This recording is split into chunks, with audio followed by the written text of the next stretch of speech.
பாகிஸ்தான் மத்தியஸ்டம் வகித்தது உண்மையா, அல்லது டொனால்ட் ட்ரம்ப் கூறுவது போன்றோ அல்லது ஜேடி ஈவன்ஸ் கூறுவது போன்றோ நாங்கள் 10 அம்ச கோரிக்கையை ஏற்கவில்லை என்பது உண்மையா, அல்லது இப்போது ஈரானில் யுத்தம் இடம்பெறுகிறதா, லெபனானில் யுத்தம் இடம்பெறுகிறதா, மத்திய கிழக்கில் இருக்கக்கூடிய சில பொருளாதார நிலையங்கள் அதே போன்ற அமெரிக்க தளங்களுக்கு அருகிலான பகுதிகளில் தாக்குதல் நடத்தப்பட்டிருக்கிறது. உடனடியாக ஈரான் மறுப்பு வெளியிடுகிறது, இந்த தாக்குதலுக்கும் எங்களுக்கும் தொடர்பில்லை என்று. இவ்வாறான ஒரு செயற்பாடை செய்கிறது இஸ்ரேல் என்பதை பாகிஸ்தான் அறிந்து கொள்ளுகிறது சீனாவினூடாக.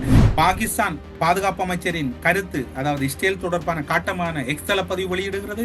அதற்கு எக்ஸ்தலத்திலே கண்டனம் வெளியிடுகிறது இஸ்ரேல் பிரதமர் அலுவலகம். சில மணி நேரங்களில் பாகிஸ்தான் பாதுகாப்பு அமைச்சரின் கருத்து அதிலிருந்து நீக்கப்படுகிறது. அப்படியாய் இது ஏதோ ஒரு ஹர்முஸ் நீரிணையின் சாவி லெபனானின் கைகளில் இருக்கிறது. லெபனான் மீதான தாக்குதலை நிறுத்திவிட்டு சாவியை எடுங்கள் என ஈரான் தூதரகம் டொனால்ட் ட்ரம்புக்கு ஒரு குட்டி குறுஞ்செய்தி ஒன்று.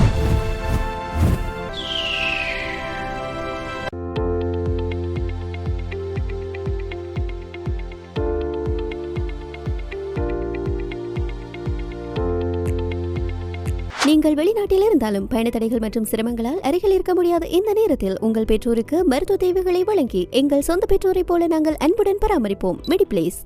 கழுகுப்பார்வை நிகழ்ச்சியூடாக மீண்டும் உங்களை பார்ப்பதற்கு கிடைத்த வாய்ப்புக்கு நன்றி. அனைவருக்கும் வணக்கம். இன்றைய நாளில் நீங்கள் எல்லோரும் எதிர்பார்த்திருப்பீர்கள், என்ன இடம்பெறப் போகிறது, பேச்சுக்கள் ஆரம்பிக்கப்பட்டு விட்டனவா, பேச்சுக்கள் உண்மைக்கு புறம்பானது என்று கூறப்படுகிறது, அல்லது இப்போது இருக்கக்கூடிய சூழ்நிலையில் என்னதான் இடம்பெறுகிறது, எதைத்தான் உண்மை என்று நம்புவது, பாகிஸ்தான் மத்தியஸ்டம் வகித்தது உண்மையா, அல்லது டொனால்ட் ட்ரம்ப் கூறுவது போன்றோ அல்லது ஜேடி ஈவன்ஸ் கூறுவது போன்றோ நாங்கள் 10 அம்ச கோரிக்கையை ஏற்கவில்லை என்பது உண்மையா, அல்லது இப்போது ஈரானில் யுத்தம் இடம்பெறுகிறதா, லெபனானில் யுத்தம் இடம்பெறுகிறதா, தாக்குதல் எப்படி இருக்கிறது, மத்திய கிழக்கில் பதட்டம் நிலவுகிறதா என்கின்ற ஒரே குழப்பம் உங்களுக்கு மட்டுமல்ல எல்லோருக்கும் இருக்கின்றது. மக்களிடம் குழப்பம் இருக்கின்றது, போரை நடத்துகின்றவர்களிடம் குழப்பம் இருக்கின்றது, துறைசார் நிபுணர்களிடம் குழப்பம் இருக்கின்றது. ஒட்டுமொத்தத்தில் எல்லோரும் குழம்பி இருக்கக்கூடிய ஒரு சூழ்நிலை தான் ஈரான் போரில் இருக்கின்றது. ஆனால் ஒரே விடயத்தை தொடர்ச்சியாக ஈரானில் இருக்கக்கூடிய முக்கியமான தலைவர்கள் வலியுறுத்தி வருகின்றார்கள். அலி லாரியானியாக இருக்கலாம், அல்லது அயத்துல்லா அல் கமேனியாக இருக்கலாம். இப்போது முஸ்தபா கபேனியும் அதே விடயத்தை வலியுறுத்துகின்றார். அவர் கூறுகின்ற ஒரு விடயம் குறிப்பாக ஈழத்தமிழர்களோடும் தொடர்பான ஒரு விடயம். ஒரு தேசமாக ஈரானிய உரிமைகளை பாதுகாப்பதில் உறுதியாக இருப்போம் என்று குறிப்பிட்டுள்ள முஸ்தபா கமேனி இந்த தகவலை ஈரானிய அரசு தொலைக்காட்சியில் அவர் வெளியிட்டிருக்கின்றார் வியாழக்கிழமை நள்ளிரவு வேளையில்.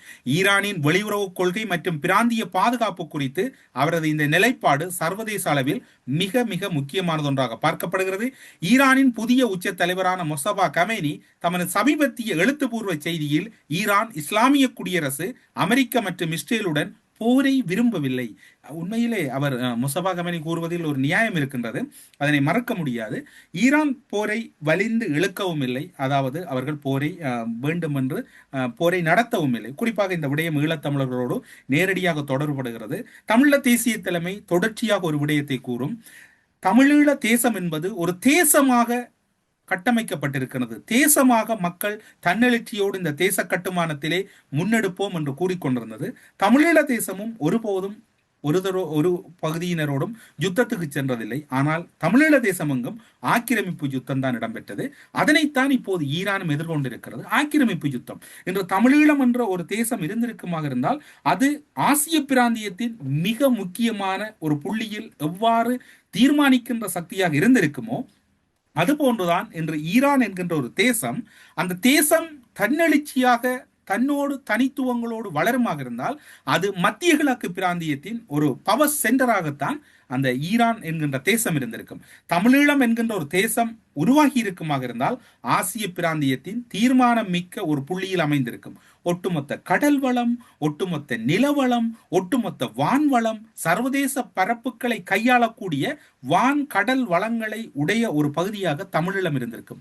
இன்று ஈரான் அதே போன்றது ஒரு நிலைப்பாட்டில் இருப்பதனால் தான் இந்த உலகம் எவ்வளவு விரைவாக ஈரானை அழித்து விட வேண்டுமோ அவ்வளவு விரைவாக அழித்து விடுவோம், அல்லது எவ்வளவு விரைவாக அவர்களை ஒரு அங்கவீனராக மாற்ற முடியுமோ அவ்வளவு விரைவாக அந்த நாட்டை ஒரு செயலற்ற நிலைக்கு கொண்டு வந்து விடுவோம் என்கின்ற ஒரு எதிர்பார்ப்பு அல்லது ஒரு தூர நோக்கு இந்த சர்வதேசத்திடம் இருக்கின்றது. தமிழீழம் அழிகின்ற போது அதற்கு ஆயுதங்களை வழங்கி அதற்கான யுத்தத்தை நடத்தியது இந்தியாவும் சர்வதேசமும். நாங்கள் எல்லோரும் அன்று கூறினோம், எங்களை காப்பாற்றுங்கள் என்று சர்வதேசத்திடம் கூறினோம். ஆனால் ஒரு விடயத்தை எல்லோரும் மறந்து விட்டோம், அல்லது எங்களுடைய கண்களை மறைத்து விட்டது. சர்வதேசம் தான் இந்த யுத்தத்தை செய்கிறது. இந்த யுத்தத்தினுடைய தோற்றுவாய் சர்வதேசத்தில் இருந்துதான் எழுகிறது. தமிழீழம் என்கின்ற ஒரு தேசம் என்பதை கடந்து அந்த மக்களும் கிட்டத்தட்ட ஒரு புத்தி கூர்வையானவர்கள். அவர்களிடம் மிகவும் திறமை மிக்கவர்கள் தமிழீழ மக்கள். அங்க இருக்கக்கூடிய மக்களிடம் இருக்கக்கூடிய திறமைகள், கண்டுபிடிப்புகள், அவரிடம் மிகவும் குறைந்த வளங்களை கொண்டு கூடிய வெகுமானங்களை அடையக்கூடிய ஒரு பெரும் திறமை மிக்கவர்களாக இருந்தவர்களை சர்வதேசம் அடையாளம் காணுகின்றனர். இவர்கள் இந்த அளவில் இருந்தால் இவர்களை வைத்துக்கொண்டு இந்த ஆசிய பிராந்தியத்தை நாங்கள் நினைக்கின்றது போன்று வளைக்க முடியாது. ஒரு சிறு உதாரணம் எல்லோரும் கூறிக்கொள்வார்கள்.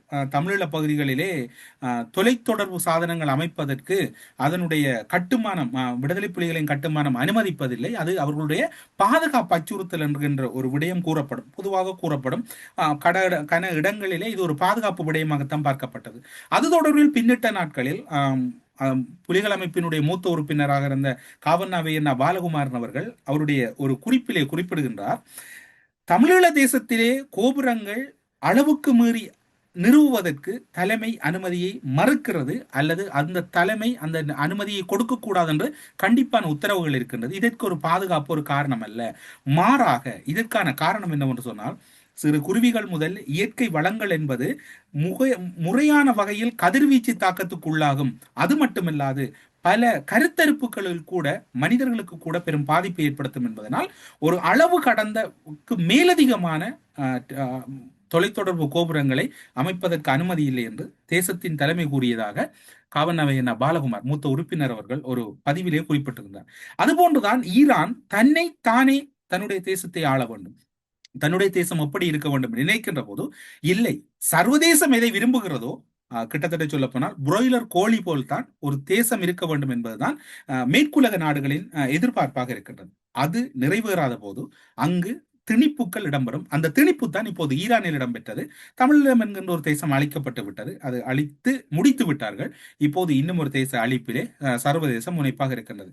இந்த காலப்பகுதியில் இன்னும் ஒரு சுவாரஸ்யமான விடயம் இடம்பெற்றிருக்கிறது. பாகிஸ்தானின் பாதுகாப்பு அமைச்சராக இருக்கக்கூடிய கவாஜா ஆஷிப் இஸ்ரேலை ஒரு தீய சக்தி என்றும் மனித குலத்துக்கு ஒரு சாபம் என்றும் வியாழக்கிழமை என்று கடுமையான ஒரு எக்ஸ்தல பதிவொன்றை விட்டதுடன் சமூக வலைத்தள பக்கத்தில் இஸ்ரேலை ஒரு புற்றுநோய் நாடு என்றும் அவர் கடுமையாக விமர்சித்திருக்கின்றார். பாகிஸ்தான் பேச்சுக்களில் இப்போது தன்னை ஒரு மத்தியஸ்தராக மாற்றி இருக்கின்றது. ஆனால் பாகிஸ்தானின் பாதுகாப்பு அமைச்சரினுடைய எக்ஸ்தல பதிவு என்பது ஒட்டுமொத்த உலகத்தில் இருக்கக்கூடிய இந்த விடயங்களை அமெரிக்க சார்பான நாடுகளுக்கு பெரும் அதிர்ச்சி ஏற்படுத்தி விட்டது. லெபனானில் இஸ்ரேல் இனப்படுகொலையில் ஈடுபடுவதாக குற்றம் சாட்டியுள்ள அவர் சர்வதேச சமூகத்தின் கவனத்தை ஈர்த்துள்ளார். அமெரிக்கா மற்றும் ஈரான் இடையிலான அமைதி பேச்சுவார்த்தைகள் இந்த வார இறுதியில் இஸ்லாமாபாத்தில் தொடங்க உள்ள நிலையில் பாகிஸ்தான் அமைச்சரின் இந்த காட்டமான கருத்து அரசியல் ரீதியாக ஒரு முக்கியம் வாய்ந்ததாக பார்க்கப்படுகிறது. இதற்கு ஒரு காரணம் இருக்கின்றது. அமெரிக்க தரப்பு ஈரான் மற்றும் பல இடங்களில் தன்னுடைய தாக்குதல்களை நிறுத்தியது. மத்திய கிழக்கில் ஈரானும் தன்னுடைய தாக்குதலை நிறுத்தியது.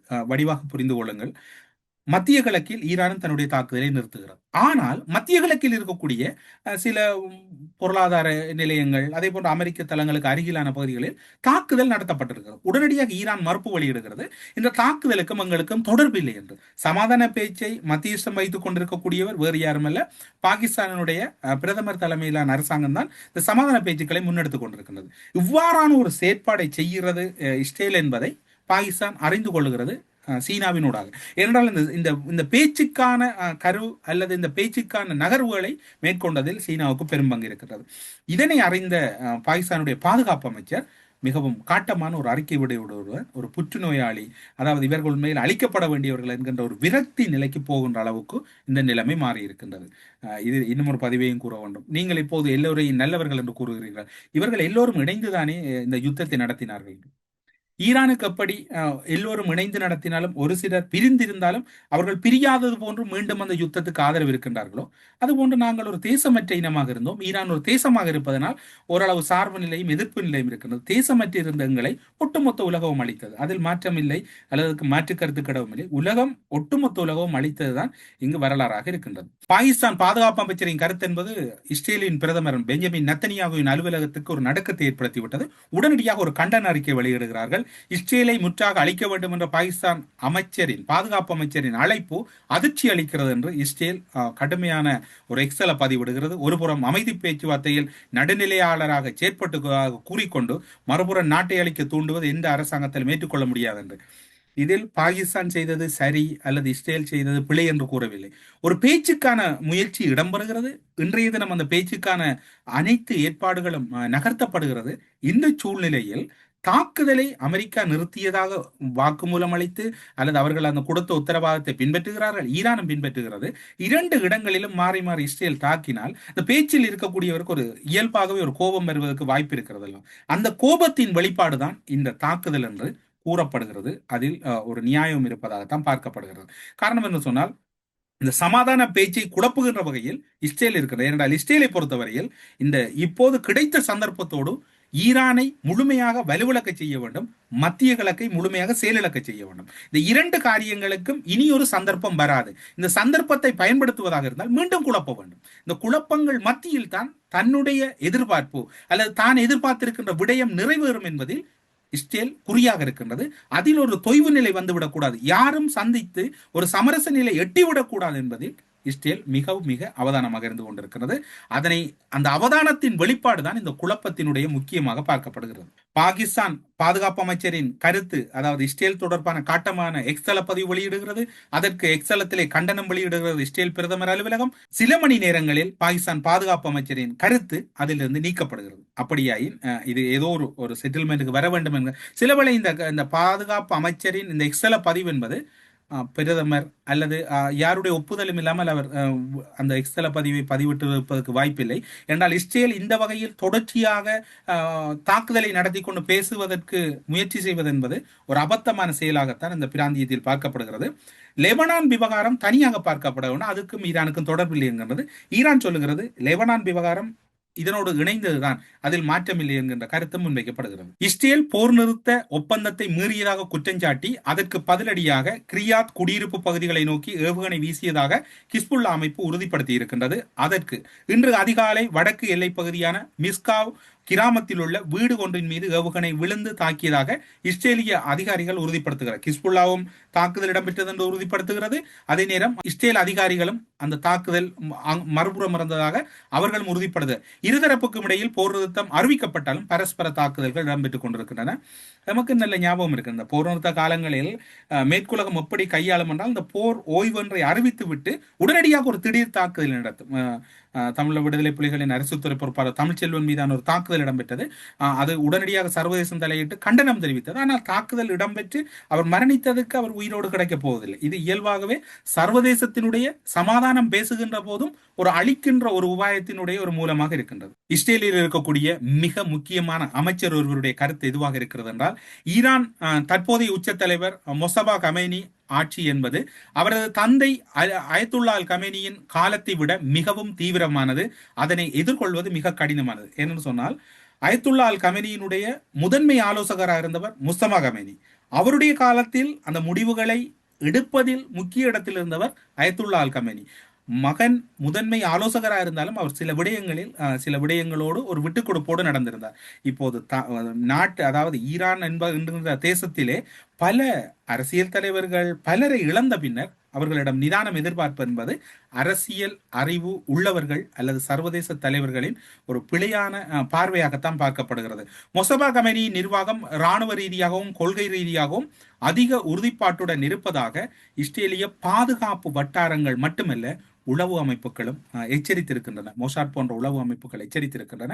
அந்த பிரதேசம் என்பது அயத்துல்லா அல் கமேனி இறந்த பின்னர் பலவீனமடையும் அல்லது அவர்களுடைய விமானம் தளம் அதே போன்ற கடற்படை தளங்கள் இழக்கப்பட்ட பின்னர் பலவீனமடையும் என்ற நிலை மாறி இப்போது அங்கு அவர்களுடைய நிலைப்பாட்டில் உறுதித்தன்மை பேணப்படுகிறது. ஈரான் பகுதியில் இழப்புகள் இருக்கிறதா? உண்மையில் இழப்புகள் இருக்கிறது. ஆனால் அவர்கள் ஒட்டுமொத்தமாக பலவீனமடையவில்லை. முஸ்தபா கமேனியின் கீழ் அவர்களுடைய நிர்வாகம் என்பது கடும் ஆபத்தான ஒரு எதிர்காலமாக இருக்க போகிறது. இதனை நாங்கள் குறைத்து மதிப்பிட முடியாது. அவர்களை தாக்குதல் நடத்தியும் அளித்தாலும் அவர்களுடைய வலிமை என்பது மிகவும் அபாரமாகத்தான் இருக்க போகிற எதிர்வரும் காலத்தில் என்று இஸ்ரேலை மேற்கோள் காட்டி ஒரு செய்தி வெளியாகி இருக்கின்றது. இப்போது பேச்சுக்கள் எல்லாம் நடக்கின்ற போது எங்கே எங்களுடைய ஆசியாவினுடைய கதாநாயகனை காணவில்லை என்று தேடிய போது நரேந்திர மோடி அவர்களுடைய கருத்தும் வெளியாகி இருக்கின்றது. லெபனான் மீது இஸ்ரேல் நடத்தி வரும் தாக்குதலில் பெருமளவான பொதுமக்கள் உயிரிழந்து வருவது குறித்து இந்தியா தனது ஆழ்ந்த கவலையை தெரிவித்துள்ளது. உண்மையில் நரேந்திர மோடி அவர்கள் இந்த கருத்தை பதிவு செய்திருக்கின்றார். அவர் கூறுகின்ற போது இது மிகவும் ஒரு பரிதாபமான, இது குறித்து செய்தி தொடர்பாளர் கூறுகையில், லெபனான் மீது தற்போதைய நிகழ்வுகள் மிகவும் கவலையளிக்கிறது. லெபனானின் அமைதி மற்றும் பாதுகாப்பில் இந்தியா நீண்ட காலமாக அக்கறை கொண்டுள்ளதையும் ஐநா அமைதி காக்கும் படையில் இந்திய வீரர்கள் பணியாற்றுவதையும் அவர் சுட்டிக்காட்டியும், மேலும் சர்வதேச சட்டங்கள் கடைபிடிப்பது மிக மிக கட்டாயம் என்று கூறியிருக்கின்றார். நரேந்திர மோடி அவர்களுடைய அந்த எதிர்பார்ப்பும் அங்கு இருக்கின்றது. சுவாரஸ்யத்துக்கு குறைவில்லை. ஹார்மோஸ் நீரிணை தொடர்பில் இன்னும் ஒரு அறிவிப்பை இப்போது ஈரான் வெளியிட்டிருக்கின்றது. ஈரானை பொறுத்தவரையில் யுத்த கால பகுதியில் மிகவும் அமைதியாகவும் எந்த ஒரு சலனமும் இல்லாமல் அறிக்கைகளையும் அரசியல் கருத்துக்களையும் வெளியிடக்கூடியதில் முதன்மை இடத்தில் இருக்கக்கூடியவர் ஈரான் வெளிவிவகார அமைச்சராக இருக்கக்கூடிய அப்பாஸ் அராக்சி அவர்கள். அவர் எந்த ஒரு கருத்தையும் பதட்டப்படுவதும் இல்லை, ஆத்திரப்படுவதும் இல்லை.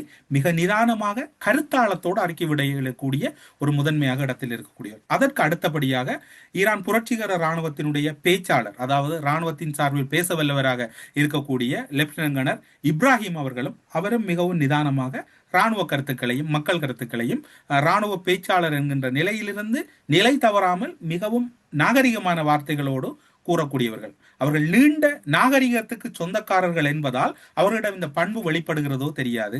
நீங்கள் ஒருவேளை கேட்கலாம், அமெரிக்கர்கள் அப்போது நீண்ட பாரம்பரியத்தை சொந்தக்காரர்கள் இல்லையாண்டு. அதில் அமெரிக்கர்களைத்தான் இங்கு பார்க்க வேண்டும். டொனால்ட் ட்ரம்ப் அமெரிக்கரா என்பதுதான் இங்கு இருக்கக்கூடிய வினா. அது ஒரு புறம் இருக்கட்டும்.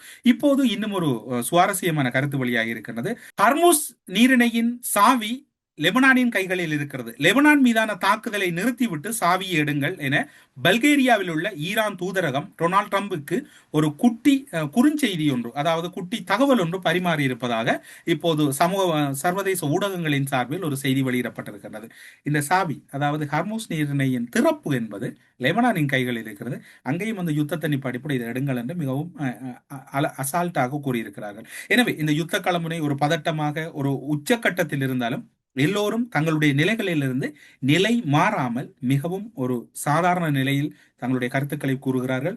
இந்த நிலைதான் இப்போது இடம்பெறுகிறது. கழுகாரிடம் கிடைக்கப்பெற்ற சர்வதேச செய்திகளை உங்களோடு திரட்சியாக பகிர்ந்திருக்கின்றோம். உங்களுக்கு விருப்புகள், வெறுப்புகள் அல்லது உங்களுக்கு மாற்று கருத்துக்கள் இருக்கலாம்.